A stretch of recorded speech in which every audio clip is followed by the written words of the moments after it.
Howdy, Heidi.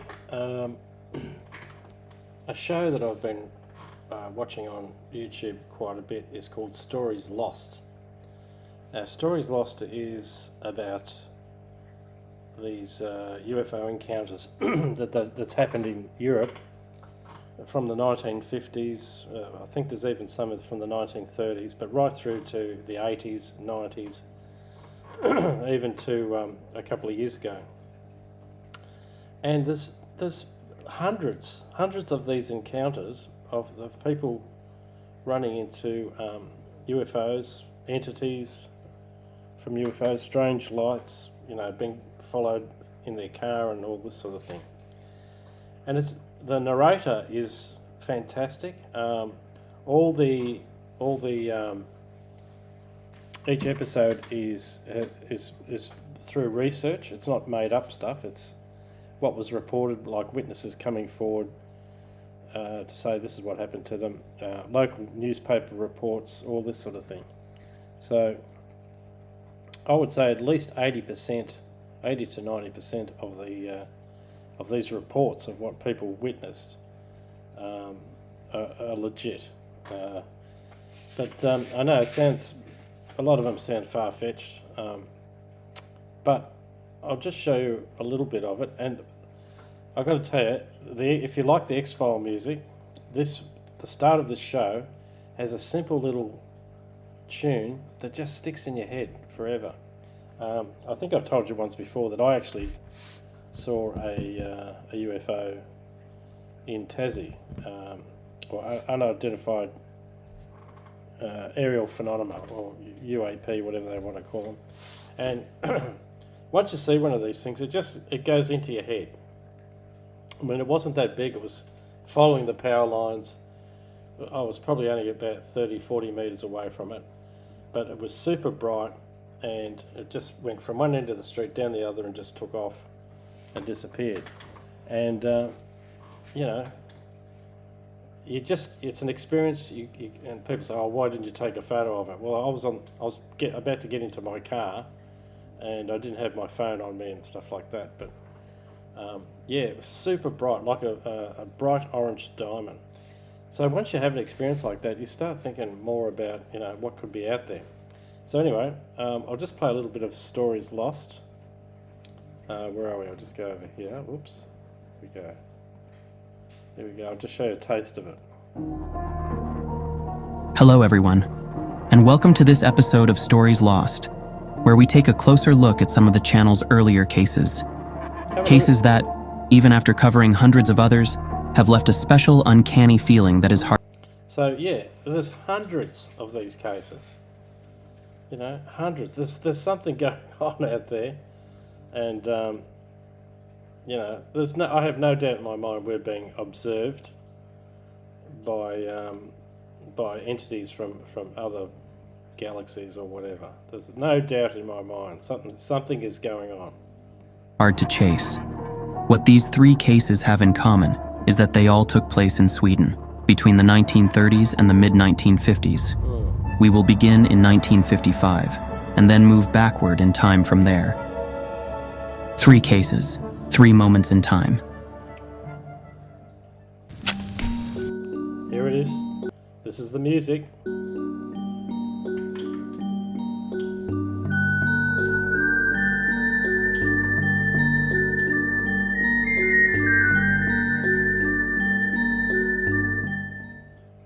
Before we begin, isn't that awesome, that tune? It's very brief, but it's super creepy. a quick shout out from us who put together these episodes, and an important reminder. If you enjoy what we do and haven't subscribed yet. Anyway, I'm subscribed. So it's all about, these entities that people see. I once talked to a man like the one in these pictures.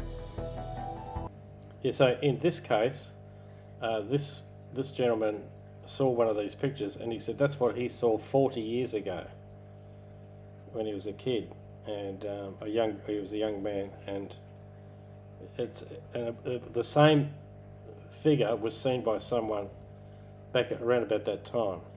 Only when he realized that he was not being mocked did did he begin to tell his story, one he had carried with him for more than 20 years.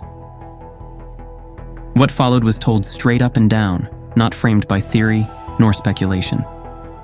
It came across as a memory, told exactly as it had been lived. In 1955, I was working as a forestry laborer along the Gulf of Bothnia in northern Sweden, alongside two men who were brothers. We were delivering timber to a sawmill in central Sweden. So basically, they're sawing these trees down, and lo and behold, something comes crashing through the trees. But what we expected, like a deafening roar from an exploding fuel tank, never came. Instead, a giant light illuminated the entire area, so bright that the sunlight itself seemed to disappear. The light was so powerful that I could see through the trees. Now, when I first saw this story, I thought it might have been an asteroid or maybe a comet or something like that. But it didn't come in with a flash and an explosion, and you know, like in Siberia. This thing, it was just coming in slowly. They heard the crackle, the breaking branches, as it was as if you had an aeroplane and just lowered it down over trees. And there was a cracking sound. Then there was this bright light. In that light, I could see the growth rings inside a single tree, a tree that was more than a meter in circumference, like an X-ray.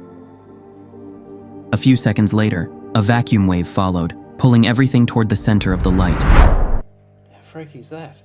We were thrown forward, all three of us, as branches and leaves whipped past. It probably lasted only a fraction of a second. Time stood still.